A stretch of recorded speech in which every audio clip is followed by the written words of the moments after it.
ఈ నెల 9న డోన్ నియోజకవర్గ ప్రజానికాన్ని మరొక్కసారి మోసం చేయడానికి వస్తా ఉన్నాడు. డోన్ నియోజకవర్గ ప్రజలకు వ్యతిరేకించాలని సిపిఐగా విజ్ఞప్తి చేస్తా ఉన్నాం. ఎందుకు విజ్ఞప్తి చేస్తున్నామంటే స్వయంగా ఒక ముఖ్యమంత్రి స్థాయిలో రాష్ట్ర విభజన జరిగినటువంటి సందర్భంలో మొట్టమొదటి రాజధాని కర్నూలులో జెండా ఆవిష్కరణ చేసి డోన్లో జాతీయ మైనింగ్ కళాశాల ఏర్పాటు చేస్తామని హామీ ఇచ్చాడు.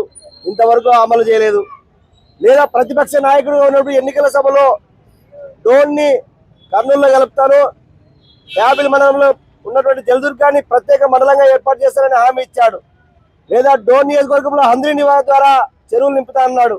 ఇన్నిసార్లు మోసం చేసిన చంద్రబాబు నాయుడిని మళ్ళీ డోన్ ప్రజానికానికి మరొకసారి మాయమాటలతో చెవులో పూలు పెట్టడానికి వస్తా ఉన్నాడు.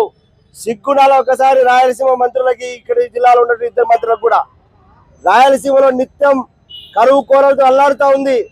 ఒక పక్క హంద్రీ నివారణ ద్వారా ఆయన సొంత నియోజకవర్గం నారావారి పల్లెకి నీళ్లు తీసుకొని పోయినాడు. ఈ జిల్లాలోనే పుట్టినటువంటి మల్యాల ఎత్తిపోతల పథకం మనకి మాత్రం నీళ్లు ఇవ్వడానికి చేతులు లేవలేదు.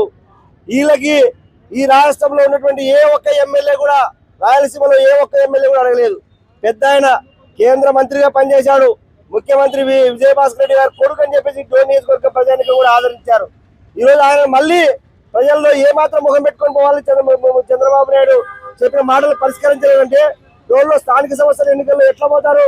కాబట్టి గౌరవ ఎమ్మెల్యే సూర్యప్రకాష్ రెడ్డి గారిని మేము సిపిఐ అడుగుతా ఉన్నాం. మీరు డోన్కు తీసుకొస్తా ఉన్నారు మంచిదే, కానీ ఈ డిమాండ్ల పరిష్కారం కోసం మీ వంతుగా మీరు ప్రయత్నం చేయాలి.